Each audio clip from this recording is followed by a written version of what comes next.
Assalamualaikum warahmatullahi wabarakatuh. Selamat siang, salam sejahtera bagi kita semua. Yang terhormat Ibu Kepala SD Negeri 2 Drenges Kecamatan Kertosema, Bulungan. Yang kami hormati Bapak Ibu tamu undangan.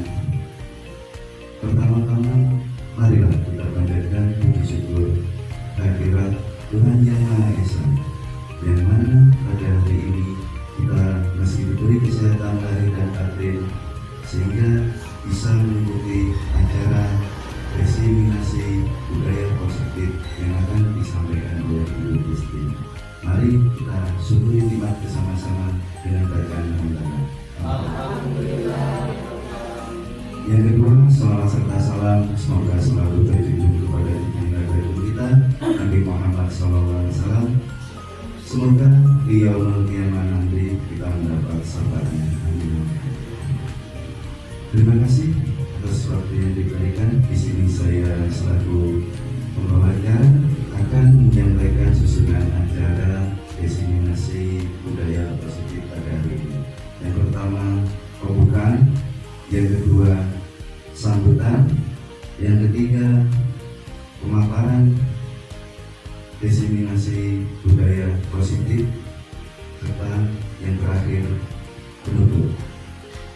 Untuk mempersingkat acara, mari kita buka bersama-sama acara ini dengan membaca surat Al-Fatihah. Berdoa beserta Rasulullah memperoleh surat Al-Fatihah. Al-Fatihah.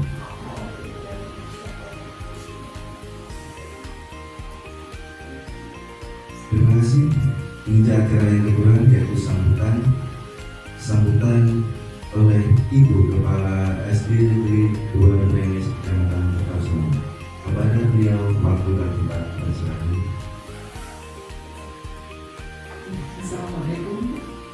Terima kasih Bapak Pembawa acara. Sebelumnya, Assalamualaikum warahmatullahi wabarakatuh. Yang sama-sama kita hormati Ibu calon guru penggerak angkatan 11, yaitu Ibu Kristi Trisnawati, serta Bapak Ibu guru semua SDN 2 Drenges yang sangat berbahagia. Marilah pada kesempatan yang berbahagia ini senantiasa kita mengajarkan puji syukur, yang mana pada pagi hari ini kita masih diberikan nikmat berupa nikmat sehat sehingga kita bisa mengikuti jalannya kegiatan diseminasi budaya positif yang nanti akan dipaparkan oleh Ibu Kristi. Tak lupa salawat serta salam semoga senantiasa tercurah pada junjungan Nabi Agung kita Nabi Muhammad Sallallahu Alaihi Wasallam, dan semoga kelak kita akan mendapatkan syafaat beliau di hari akhir. Ibu Bapak yang saya hormati, selanjutnya izinkan perkenankan saya mengucapkan terima kasih kepada panjenengan semua atas kesediaan waktu dalam mengikuti diseminasi budaya positif yang nanti akan disampaikan oleh Bu Kristi. Sedikit gambaran dari CGP. Untuk saat ini sekolah kita ada 1 calon guru penggerak yang saat ini melaksanakan pendidikan di CGP Angkatan 11. Ibu Kristi sebagai yang dituakan di lembaga sini, saya pribadi sangat berbangga dengan pencapaian Ibu Kristi saat ini. Semoga apa yang nanti Ibu pelajari di pendidikan ini bisa diamalkan dan diimplementasikan dalam kehidupan kita di sekolah dan bisa menumbuhkan budaya-budaya positif itu di lingkungan belajar kita. Untuk yang lain, semoga nanti jika ada pembukaan calon guru penggerak lagi, monggo sareng-sareng kita upgrade ilmu kita, yang mana pendidikan itu berubah-ubah ya, zamannya berubah-ubah, pendidikan itu juga mengikuti alurnya sesuai dengan kodrat zaman pada zaman yang bersangkutan. Oke, Bu Kristi, sekali lagi kami dari sekolah mengucapkan selamat kepada Bu Kristi, selamat berpayah-payah dalam belajar. Bapak Ibu, belajar itu menurut saya tidak enak sekali, tidak ada kata yang enak dalam belajar, tetapi hasil dari ketidakenaan itu pasti kita sendiri yang nanti akan memetiknya. Oke, sekali lagi selamat Bu Kristi. Semoga kegiatan diseminasi ini berjalan lancar dan semoga apa yang didapatkan Bu Kristi selama pendidikan akan berimbas positif di lingkungan sekolah pada sekolah kita. Terima kasih untuk kesempatannya. Mohon maaf jika ada kesalahan. Wabillahi taufiq wal hidayah. Wassalamualaikum warahmatullahi wabarakatuh.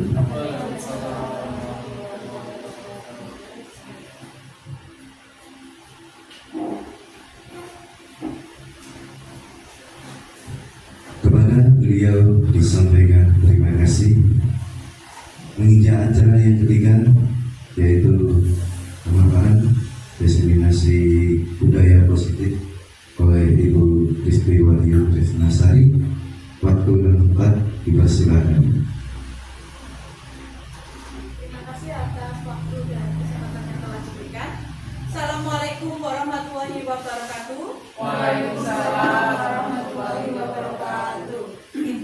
Hari ini saya akan memaparkan tentang budaya positif, ilmu yang saya dapatkan saat melaksanakan pendidikan guru penggerak angkatan 11. Yang pertama adalah budaya positif. Saya rasa budaya positif sudah kita laksanakan di SD kita ya Bapak Ibu.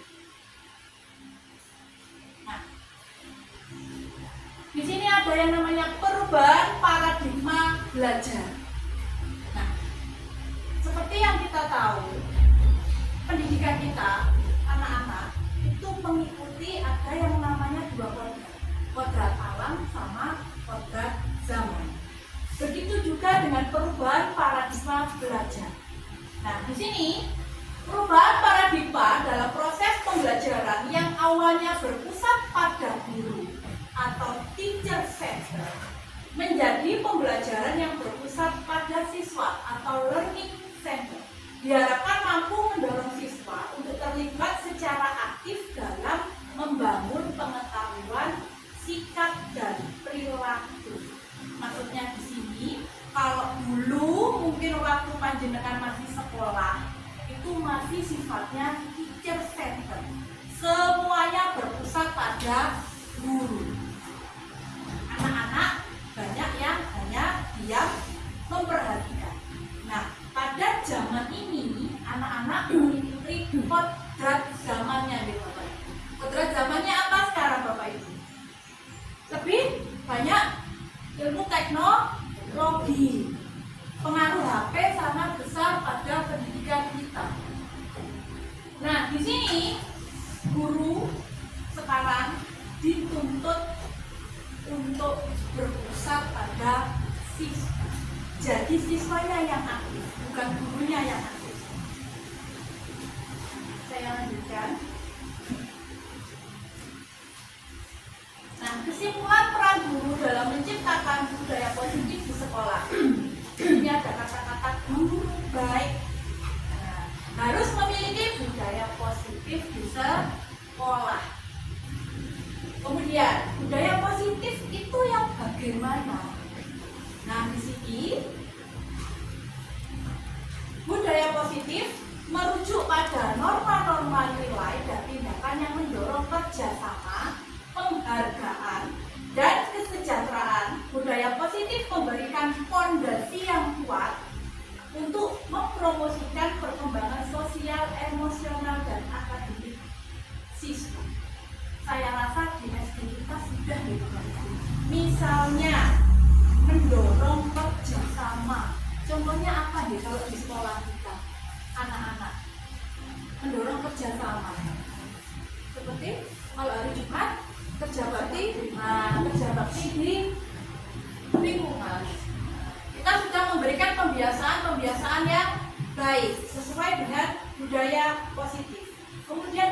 memberikan penghargaan.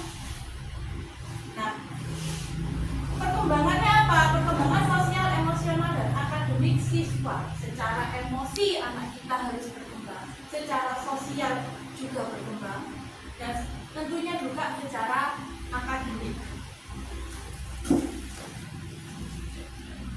Kemudian slide 4, budaya positif. Nah, di sini budaya positif itu isinya itu ada 6 hal. Yang pertama, disiplin positif. Kemudian motivasi perilaku manusia. Yang ketiga adalah kebutuhan dasar manusia. Yang keempat adalah posisi kontrol restitusi. Kemudian keyakinan kelas. Dan yang terakhir adalah seimbang restitusi. Jadi 6 ini nanti yang akan kami bahas. 6 ini nanti yang akan kami bahas. Kemudian saya mulai dari disiplin positif. Positif itu isinya itu ada 6 hal. Yang pertama, disiplin positif. Kemudian motivasi perilaku manusia. Yang ketiga adalah kebutuhan dasar manusia. Yang keempat adalah posisi kontrol restitusi. Kemudian keyakinan kelas. Dan yang terakhir adalah seimbang restitusi. Jadi 6 ini nanti yang akan kami bahas. 6 ini nanti yang akan kami bahas.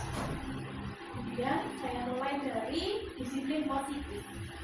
Disiplin positif berarti disiplin kegiatan pendisiplinan yang bersifat positif, mengajarkan murid bertanggung jawab dan menumbuhkan kesadaran diri. Kemudian disiplin positif untuk mengontrol diri dalam segala tindakan. Kemudian murid paham berdasarkan motivasi internal. Jadi di sini disiplin positif sangat penting dalam pembelajaran dan pembiasaan anak-anak di sekolah. Sebelum saya lanjutkan ke materi selanjutnya, mungkin ada yang ditanyakan. Oh iya, monggo. Mohon dijelaskan maksud dari motivasi internal itu yang seperti apa ya? Oh iya. Baik. Di sini ada kata-kata motivasi internal. Maksudnya motivasi internal itu adalah motivasi yang timbul dari dalam diri sendiri. Kalau kita ke anak-anak, berarti motivasi yang timbul dari dalam diri anak-anak, tanpa disuruh gurunya, tanpa diperintah gurunya. Misalnya contoh konkretnya, kita ada pembiasaan sholat zuhur berjamaah. Ya. Kalau anak sudah memiliki motivasi internal, anak akan tanpa disuruh bapak ibu guru akan langsung berangkat sholat, akan langsung wudu, bersiap-siap sholat. Tapi kalau anak belum mempunyai motivasi internal, itu anak akan bagaimana bapak ibu? Sakarpe dhewe. Nah, sakarpe dhewe molor, harus ditegur gurunya dulu baru berangkat, bermain-main dulu. Maka pentingnya adanya disiplin positif itu agar anak-anak paham bahwa disiplin itu perlu untuk diterapkan, dan terutama harus ada motivasi internal. Kita harus bisa menumbuhkan motivasi internal kepada anak-anak. Seperti itu. Mungkin ada pertanyaan lain? Baik, saya lanjut dulu ya.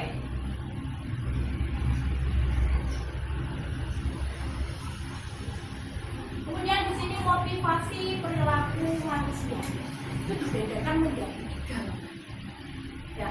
Yang pertama, setiap manusia menghindari ketidaknyamanan atau hukuman.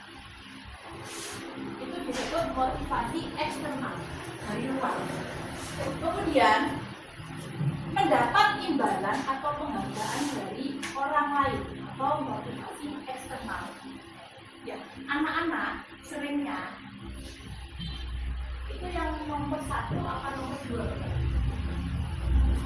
dua-dua. Yang paling sering adalah biasanya ya kalau nggak nomor 1 ya nomor 2. Mereka mau melakukan kegiatan kalau disuruh pun juga seperti itu. Kalau nggak diudah-udahi, kalau kita tidak akan keras sedikit ke anak, biasanya anak akan mau melakukan. Kalau sudah ada rasa takut, kebanyakan tidak semua, tapi biasanya seperti itu. Kemudian mendapat imbalan atau penghargaan. Contohnya apa? Anak saya sendiri. Kalau saya suruh ke warung, mungkin beli gula atau beli apa, pasti ada omongan, "Ma, nanti 2.000 tak buat aku yo." Kalau saya tidak memberi permintaannya, imbalannya, pasti mau. Pasti beri. Jangan pernah mengalami enggak? Manusia sekali itu Bu. Iya, manusiawi sekali. Mendapat imbalan atau penghargaan baru mau bertindak. Nah, yang kemudian yang ketiga, menjadi orang yang diinginkan dan menghargai diri sendiri dengan nilai-nilai yang dipercaya atau motivasi intrinsik. Yang seperti ditanyakan Bu Tri tadi, motivasi dari dalam diri sendiri. Nah, yang perlu kita kejar adalah yang ketiga, menjadikan anak untuk menghargai dirinya sendiri. Kalau anak sudah menghargai dirinya sendiri, secara otomatis anak akan bertindak sesuai aturan atau sesuai petunjuk dari orang tua atau guru. Misalnya, jika anak sudah bisa menghargai diri sendiri, contoh saat sholat zuhur berjamaah, anak sudah menghargai diri sendiri. Anak pasti dalam hatinya berpikir, "Oh iya, kalau saya tidak sholat, kalau saya melanggar aturannya bapak ibu, saya pasti akan mendapat dosa dari Tuhan." Ada anak yang punya kesadaran seperti ini. Nah, sebagai kita mengarahkan anak-anak ke poin ketiga, yaitu dapat menghargai diri sendiri dan melakukan kegiatan tersebut tanpa paksaan. Dan saya rasa dari nomor 1, nomor 2, nomor 3, yang paling berat pasti nomor 3. Kalau kita mau instan, anak berubah, kita pakai cara nomor 1 dan 2. Tapi kelemahannya apa? Kelemahannya kalau nomor 1 dan nomor 2, yang namanya instan, cepat terlaksana, cepat terlupakan. Tapi kalau yang nomor 3, prosesnya lama, tapi insya Allah untuk perubahannya akan bersifat lama juga. Berarti memang kalau efektif, lebih efektif yang nomor 3. Dan saya rasa juga dari ketiga ini yang paling baik adalah yang nomor 3. Mungkin dari sini ada yang perlu ditanyakan sebelum saya lanjut. Saya clearkan dulu materi yang ini. Sudah ada? Terima kasih. Kemudian di sini adalah 5 kebutuhan dasar manusia. Kalau kita tahu kan kalau di kelas kebutuhan manusia, makan, kalau kita terangkan ke anak-anak, minum, rumah, sandang. Tapi di sini 5 kebutuhan dasar manusia. Kalau materi yang saya dapat itu ada 5. Yang pertama adalah bertahan hidup. Yang kedua adalah penguasaan. Yang ketiga kasih sayang dan rasa diterima. Yang keempat kebebasan. Yang kelima kesenangan.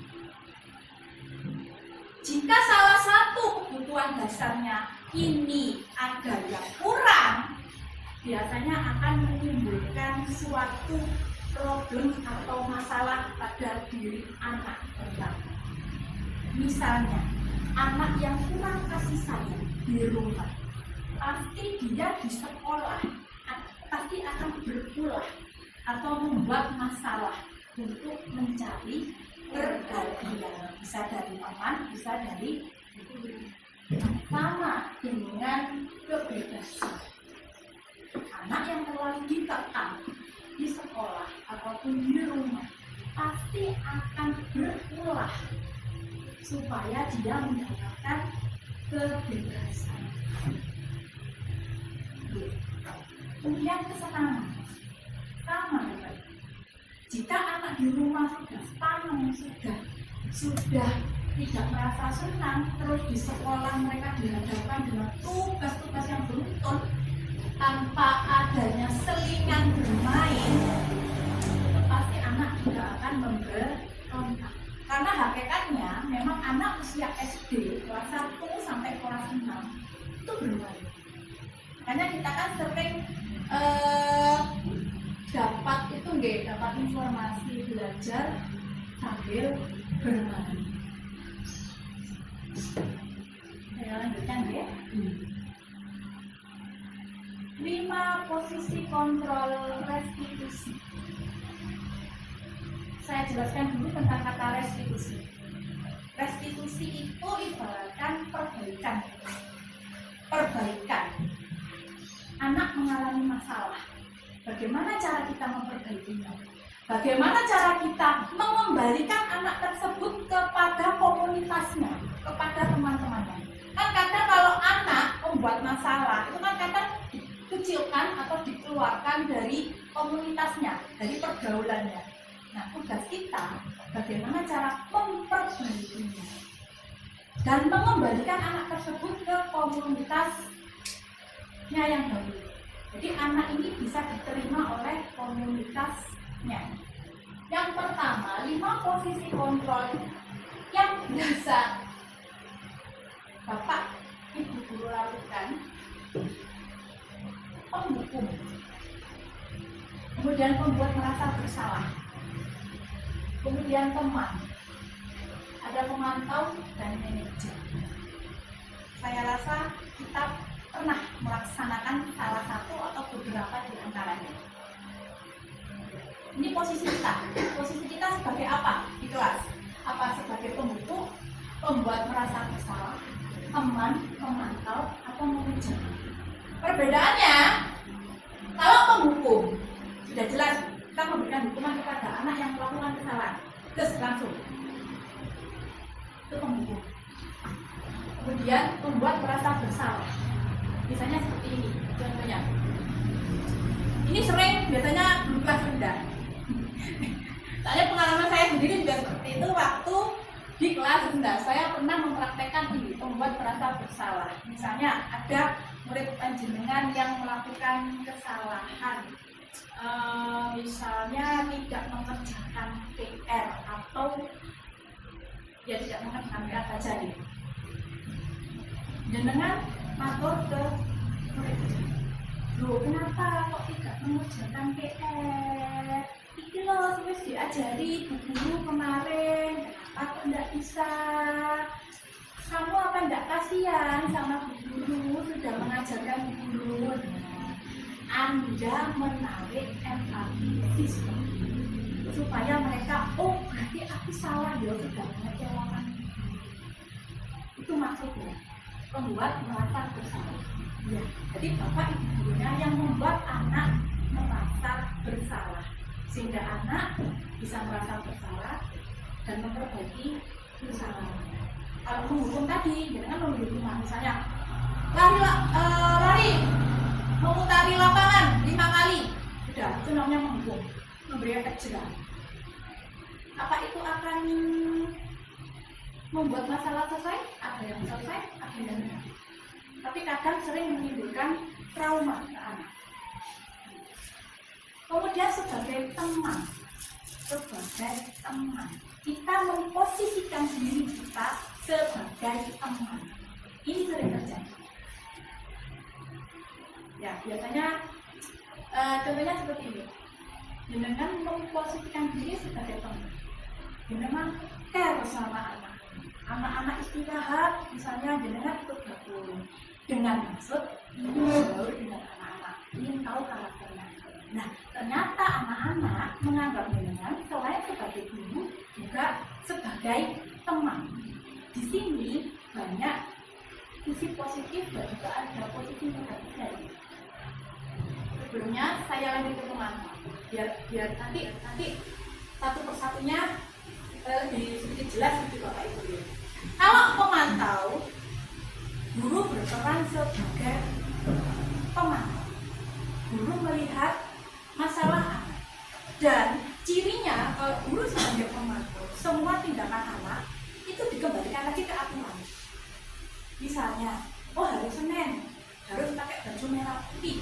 Ternyata ada anak yang tidak memakai baju merah putih. Dengan langsung mantau anak itu dan melihat mengembalikan kesalahan anak itu kepada peraturan sekolah yang tertulis. Biasanya ciri-cirinya kalau memantau itu biasanya semua tindakan anak itu dikembalikan lagi ke peraturan sekolah yang ada. Itu namanya memantau. Beda sama penghukum. Kalau penghukum kita memberikan hukuman yang mungkin hukuman itu tidak ada di aturan sekolah. Tapi kalau memantau itu plek sama aturan sekolah, tidak bisa diganggu. Itu berarti jenengan sudah ada di posisi pemantau. Kemudian yang terakhir posisi manajer. Posisi manajer. Di sini kita memposisikan diri sebagai manajer. Yang namanya manajer, kan kita yang mengatur dan mengolah siswa. Jika anak mengalami kesulitan atau mengalami masalah, posisi kita adalah manajer. Jadi bukan penghukum, bukan pembuat masalah, bukan teman atau bukan teman. Kita yang mengatur, mengkondisikan anak. Bagaimana anak ini supaya berubah? Kita kondisikan. Kita mungkin bisa, yang sering kita lakukan, jika ada anak yang melakukan kesalahan, kita panggil ke kantor ya, Dek. Nah, terus kita bertanya kepada anak tersebut. Kita wawancara singkat kepada anak tersebut. Kenapa kok dia sampai seperti itu? Kita berikan solusinya sampai masalahnya selesai. Nah, itu adalah peran manajer. Baik, sebelum saya lanjutkan, mungkin ada yang masih bingung atau mungkin ada yang ingin bertanya, monggo Bapak Ibu. Ya, Bu. Oke, Bu Nane. Dari 5 posisi kontrol restitusi tadi, menurut saya itu kok yang paling bagus itu sebagai manajer ya Bu. Iya, Tapi posisi saya itu di kelas rendah. Kalau kelas rendah kan kita memposisikan diri kita itu sebagai teman.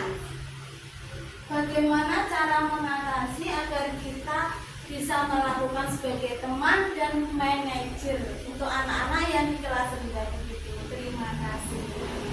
Oke, terima kasih Bu Nane. Ya memang kalau kelas rendah biasanya guru memposisikan diri, kebanyakan ya, tidak semua. Guru memposisikan diri sebagai teman karena memang anak usia kelas 1, kelas 2, kelas 3 itu cenderung manja anaknya ya, seperti anak TK, masih peralihan. Nah, posisi kontrol kita kalau sebagai teman itu dampak positifnya ada, dampak negatifnya juga ada. Dampak positifnya kita dekat dengan anak dari hati ke hati, tapi dampak positifnya kita juga harus tahu. Dampak negatifnya maksudnya, dampak negatifnya kalau kita terlalu dekat dengan anak tanpa ada batasan misalnya, itu kadang menurut saya anak akan bukan kurang ajar tuh, karena dia menganggap kita teman. Kadang tidak ada batas untuk anak saat berbicara. Harusnya kan ada batas ya. Ada paling enggak itu kalau manggil gurunya itu jenengan, seperti itu kan. Kalau kita terlalu dekat dengan anak, dengan posisi teman, itu akibatnya terjadi.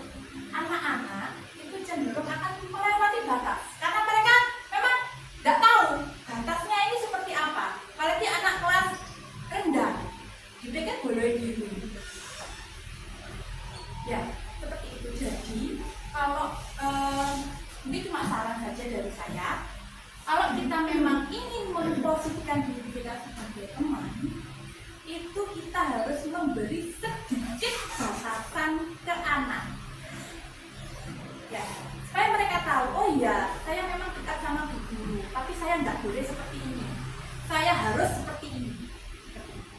Kalau kita terlalu los temannya, yang ditakutkan itu anak-anak terlewat akrab dengan kita sampai melewati batas kesopanan antara guru dan siswa. Biasanya kalau seperti itu, kalau sudah terlanjur itu, anak pasti akan menggampangkan omongan guru. Oh alah, atasnya Bu Kiai gampang, seperti itu. Kalau anak sekarang, ya. Nah, bagaimana cara kita sebagai teman seperti manajer? Pilih salah satu.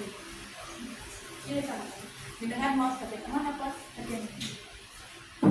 Saya rasa kalau sebagai manajer kita masih bisa bersikap seperti teman kepada anak. Tidak menghalangi kita mendekatkan diri kepadanya. Karena di posisi kita sebagai manajer, kita itu akan sering bertanya kepada anak, sering berinteraksi kepada anak. Jadi kita bisa juga dekat dengan anak. Begitu gitu. Jadi mungkin ada yang ditanyakan lagi? Dan terima kasih. Saya lanjutkan. Nah ini posisi manajer. Kenapa kok saya bilang posisi manajer adalah posisi yang paling tepat pada kontrol restitusi? Karena seorang guru yang baik seharusnya memiliki posisi kontrol sebagai seorang manajer. Guru melakukan kegiatan bersama murid, menciptakan perilaku murid yang bertanggung jawab dan mendukung murid dalam menemukan solusi atas permasalahannya sendiri. Kemudian bisa menciptakan identitas murid, kemandirian, percaya diri, dan merdeka dalam memecahkan masalah. Ini adalah manfaat kalau kita bisa memposisikan diri kita sebagai manajer. Saya lanjut. Dari sini mungkin ada yang ditanyakan yang belum jelas Bapak Ibu? Ampun ya, kita sebagai manajer. Saya lanjut. Dari sini mungkin ada yang ditanyakan yang belum jelas Bapak Ibu? Ampun ya. Kemudian keyakinan kelas.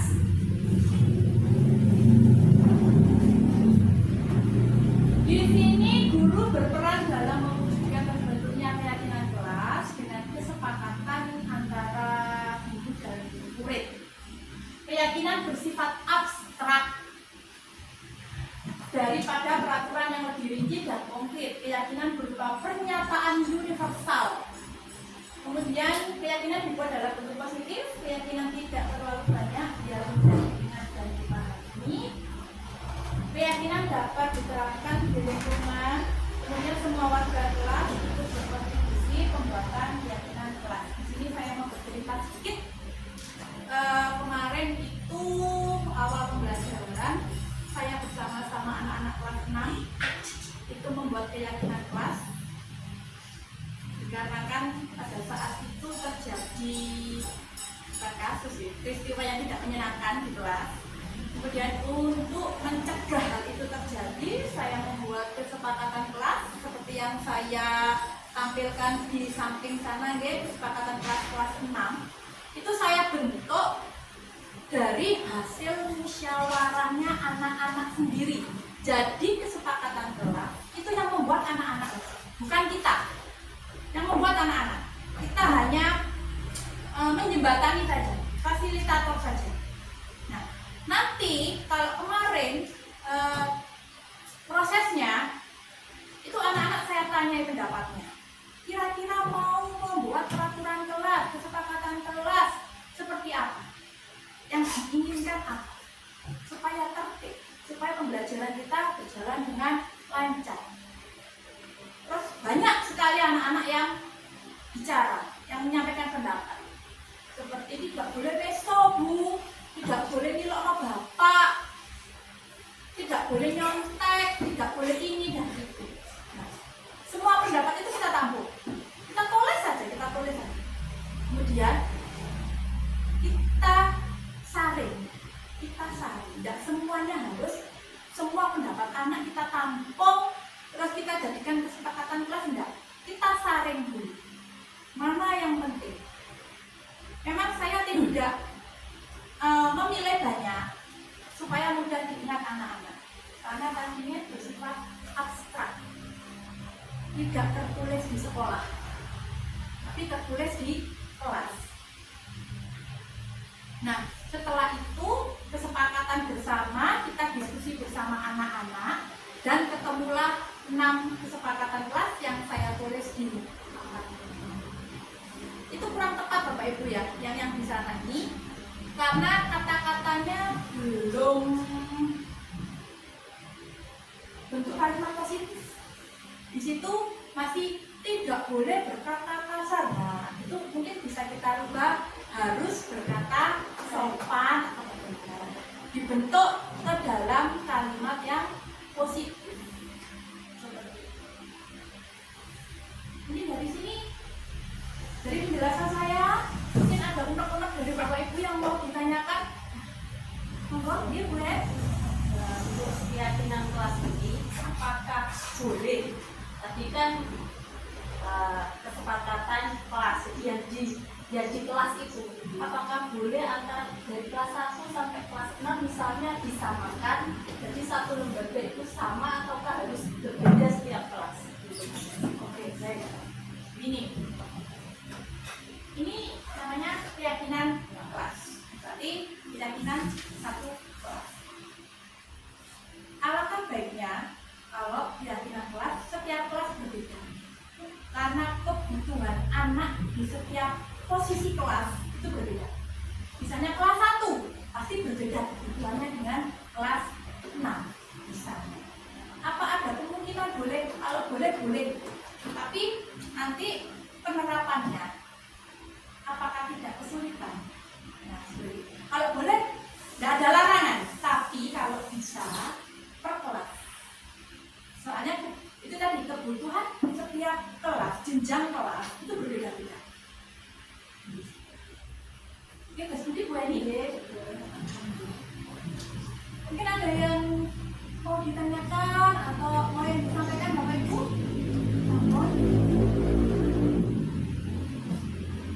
Sebelum kita ke segitiga restitusi, ini adalah materi yang menurut saya paling wah. Dari semua rangkaian materi saya, ini saya rasa materi yang paling agak memerlukan konsentrasi. Ya, kita segarkan dulu. Kok sepertinya Bapak Ibu tegang dari tadi. Tidak ada yang senyum. Oke, bisa berdiri sebentar Bapak Ibu. Kita ice breaking sebentar. Kita ice breaking berdiri di tempat saja nggak apa-apa. Oke. Oke, nanti. Nah, oke. Sekarang tangannya diangkat ke depan, digoyang-goyangkan ke samping, digoyang-goyangkan, tangan di pinggul, bergoyang-goyang. Senyum Bapak Ibu ya Allah. Oke, sekarang kita mulai breakingnya ya. Nanti gini peraturannya Bapak Ibu. Nanti dengan menyebutkan nama hewan. Misalnya saya contoh ya, saya menyebutkan nama ayam. Belakangnya ayam huruf apa? M. Nah, misalnya saya tunjuk Burika.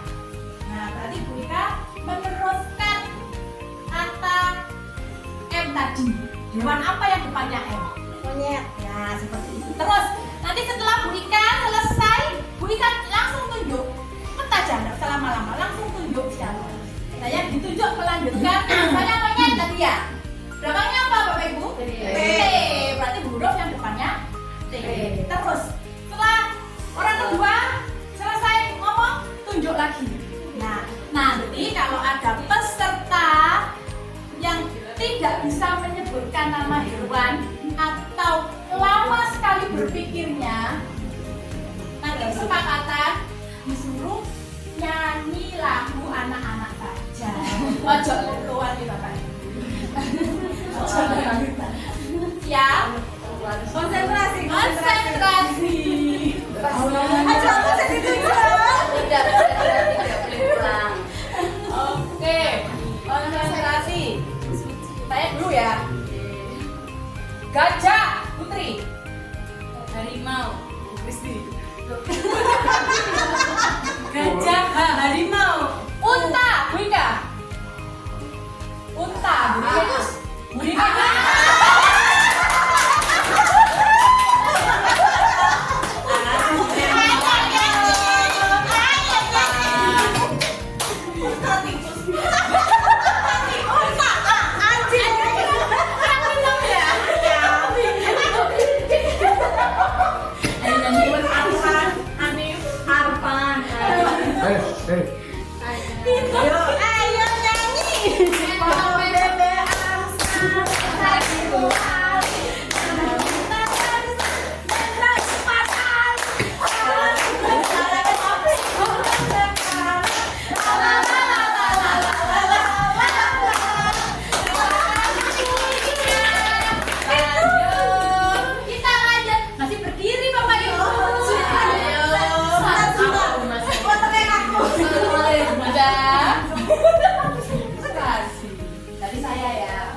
Semut paman. Tikus.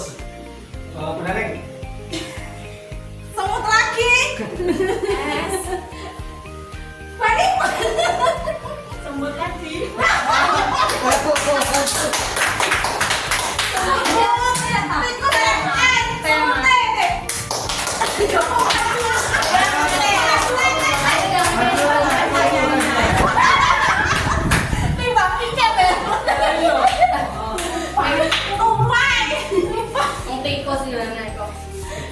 Tikus lagi. Semut lagi, tikus lagi. Boleh. Hanya itu udah maju. Iya. Bernyanyi ya. 1, 2, 3. Apa nyanyi?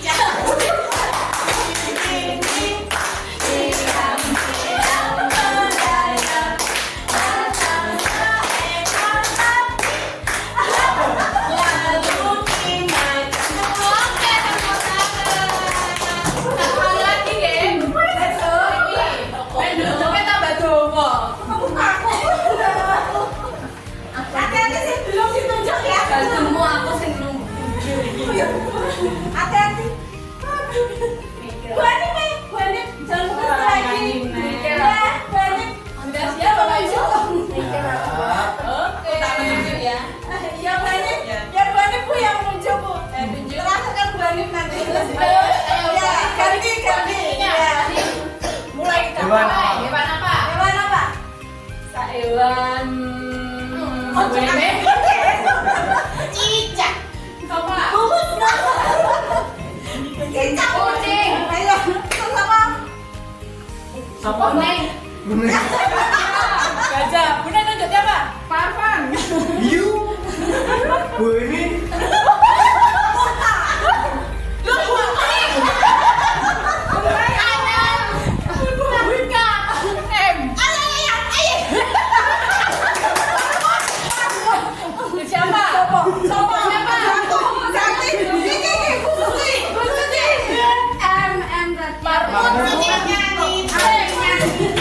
Marmut. T. Tikus Bu. Oke, monggo. Tunjuk siapa? Tunjuk. Tikus. Singa. Putri. Ayam.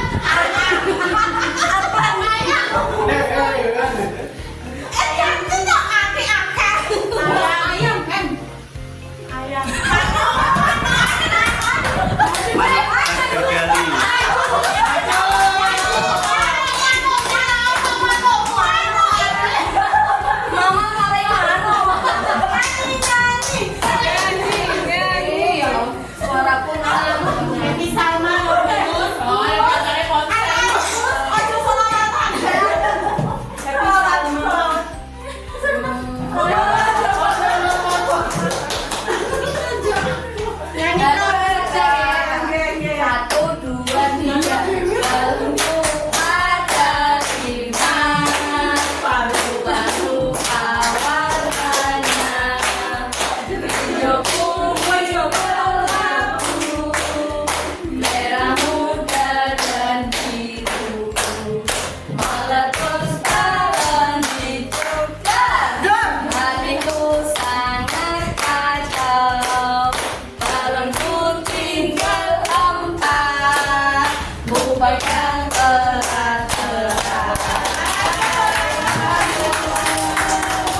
Ada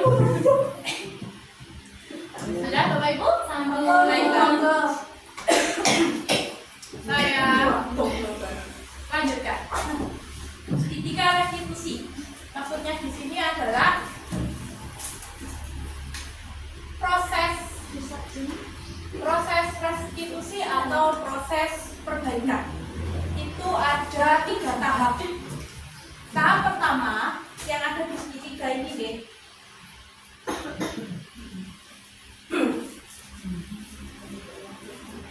Tahap yang pertama adalah menstabilkan identitas yang ini Bapak Ibu, yang bawah. Kemudian yang kedua adalah validasi tindakan yang salah.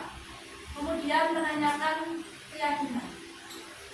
Kemudian ketika guru sebagai posisi manajer, guru dalam menyelesaikan masalah bisa menggunakan tahapan segitiga restitusi atau tahapan perbaikan. Tujuannya menghasilkan murid yang mandiri dan bertanggung jawab. Segitiga restitusi itu penyelesaian permasalahan anak dengan cara bertanya jawab 4 mata atau pribadi yang biasanya kita laksanakan di kantor, nah seperti itu. Nah tahapannya itu ada 3: menstabilkan identitas, validasi tindakan yang salah, dan menanyakan keyakinan. Nah, saya jelaskan satu-satu dulu ya. Tahap 1, menstabilkan identitas. Itu cirinya berdasarkan prinsip pembuat kesalahan adalah bagian dari proses pembelajaran, menggeser identitas gagal ke identitas sukses. Maksudnya seperti ini. Kalau kita misalnya memanggil anak ke kantor, terus kita tanya-tanyakan dulu, itu kita tanyakan dulu kebenarannya. Misalnya kemarin itu Mbak Caca, itu saya tanyakan dulu, apa benar kamu melakukan kesalahan? Biasanya anaknya tanya, iya Bu, saya melakukan kesalahan ini. Kemudian kita memberikan kekuatan pada anak tersebut. Memang anak itu bersalah, tapi jangan sampai kita downkan mentalnya. Bukan berarti kita membenarkan kesalahan anak tersebut, tapi kita kepercayaan diri anak tersebut kita angkat sedikit supaya tidak terlalu down. Misalnya kemarin yang Mbak Caca itu minta temannya karena PR-nya dicoret. Nah, bagaimana cara kita memberikan penguatan? Kalau saya kemarin seperti itu. Oh iya Mbak Caca, memang wajar kalau kamu marah karena tugasmu dicoret. Nah, kata oh iya wajar itu adalah salah satu penguatan ke siswa yang telah melakukan kesalahan. Bukan berarti kesalahannya kita tiadakan atau kita biarkan, enggak. Tapi kita sedikit beri penguatan supaya anak ini enggak. Kalau anak sudah down, dia pasti akan merasa kesulitan untuk mengatasi masalah tersebut dan menyerah sebelum berusaha. Nah, seperti itu. Tahap 1, menstabilkan identitas. Identitasnya kita stabilkan dulu. Iya, kamu memang salah. Tapi kamu masih manusiawi atau wajar lah kalau seperti itu karena ini. Kita kuatkan sedikit saja.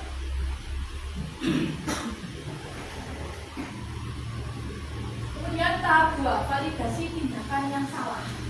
Dilakukan dengan berdasarkan prinsip setiap perilaku berupaya memenuhi suatu kebutuhan tertentu. Guru akan bergeser dari pemikiran stimulus respon menjadi proaktif. Di sini validasi. Kita validkan kesalahannya apa. Kita ngomong, kamu memang salah, salahnya ini. Tapi tetap kita tidak boleh memojokkan peserta didik tersebut. Nah, di sini guru perannya menggeserkan pemikiran anak ke stimulus respon yang menjadi proaktif. Kalau kita sudah proaktif ke anak pasti akan proaktif ke kita. Pasti dia akan ngomong, oh iya alasannya apa? Pasti mereka akan bilang alasannya ini Bu. Nanti seperti itu. saya berikan video juga supaya lebih jelas tentang tahapan restitusi. Kemudian tahap 3, menanyakan keyakinan. Murid diberikan pertanyaan-pertanyaan bermakna untuk mengumpulkan motivasi intrinsiknya, motivasi dalam dirinya, mampu mengaitkan keyakinan dengan tindakan yang sah. Nah, inilah pentingnya kesepakatan kelas. Jika kita sudah punya kesepakatan kelas, setiap kesalahan yang dilakukan murid, kita tabrakan ke kesepakatan kelas. Kita tujukan ke kesepakatan kelas. Misalnya, anaknya tadi membaca catatan berteriak-teriak ke temannya marah-marah. Kita bawa ke keyakinan kelas. Apakah tindakan kamu sudah sesuai dengan keyakinan kelas? Pasti anak akan berpikir, oh iya ya, gak sesuai. Berarti saya sudah melanggar. Nah, di tahap ini kita juga memberikan penyelesaian masalah pada siswa. Bagaimana siswa menyelesaikan masalahnya sehingga dia bisa kembali ke posisinya di komunitasnya. Misalnya kalau di kelas, berarti ya di kelasnya. Biar dia bisa diterima lagi oleh teman-temannya walaupun dia sudah melakukan sebuah kesalahan.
Urut ya Bapak Ibu. Sudah berapa kali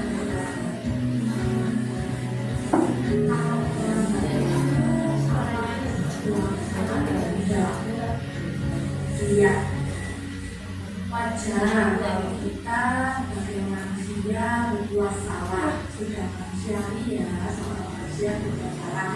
Tapi kita harus berusaha memperbaikinya dan belajar dari kesalahan. Setuju? Dari kelima, kita cari solusinya bersama-sama ya. Kelima, sering datang terlambat, nanti ada alasannya ya. Kenapa?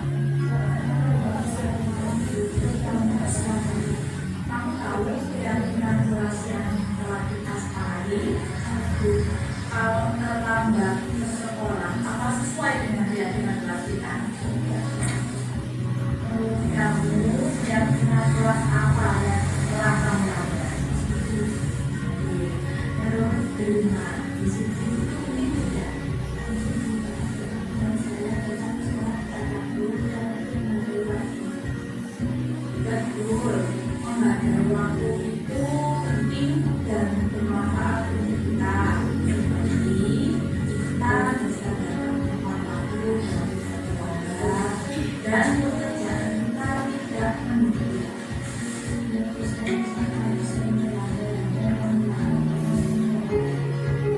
Assalamualaikum warahmatullahi wabarakatuh. Nama saya Julina dari kelas 5. Saya senang sekali diskusi dengan guru untuk dapat mencari solusi masalah saya supaya tidak datang terlambat lagi. Saya akan tidur lebih cepat dan tidak main HP larut malam.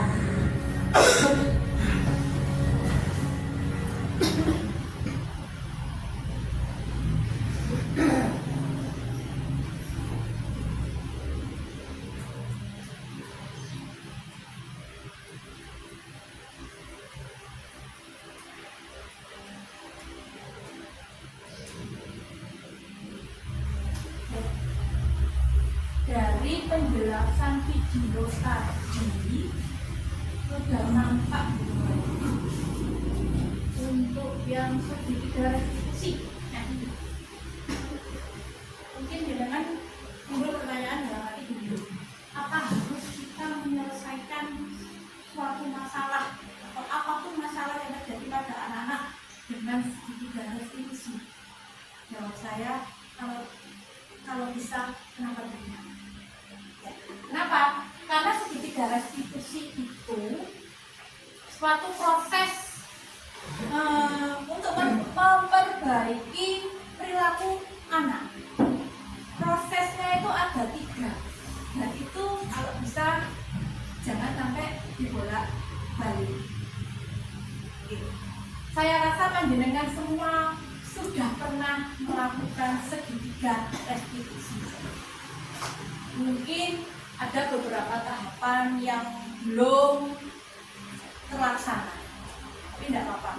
Kita di sini semuanya belajar ya Bapak Ibu. Saya juga baru tahu segitiga restitusi ini ada pendidikan guru pondok. Oh, ternyata yang saya lakukan ternyata sudah termasuk ke dalam proses segitiga restitusi, walaupun mungkin ada beberapa prosesnya, tahapnya yang saya terlewat. Nah, aslinya kita sudah melaksanakan budaya positif di sekolah. Kita sudah melaksanakan, sudah banyak sekali malah kebiasaan-kebiasaan baik yang sudah kita laksanakan. Mungkin dari sini ada yang ingin bertanya atau mungkin ingin menyampaikan pendapat? Ampun deh. Oke Bapak Ibu, demikian yang bisa saya sampaikan. Mohon maaf jika ada kesalahan atau kekurangan dari penyampaian saya. Akhir kata, wassalamualaikum warahmatullahi wabarakatuh. Waalaikumsalam. Luar biasa. Baik Bapak Ibu, sudah puas semua ya? Alhamdulillah. Tadi sudah dijelaskan dengan urut dan lutut, sudah gamblang. didesignasikan oleh Ibu Kristi ke depan bisa berdampak pada kita semua. Amin. Sekian, saya selaku pembawa acara, jika ada kurang lebihnya, mohon maaf yang sebesar-besarnya. Mari kita tutup bersama-sama ganti bacaan untuk doa majelis. Subhanakallahumma wa bihamdik, asyhadu an la ilaha illa anta, astaghfiruka wa atubu ilaik. Wassalamualaikum warahmatullahi wabarakatuh. Selamat siang.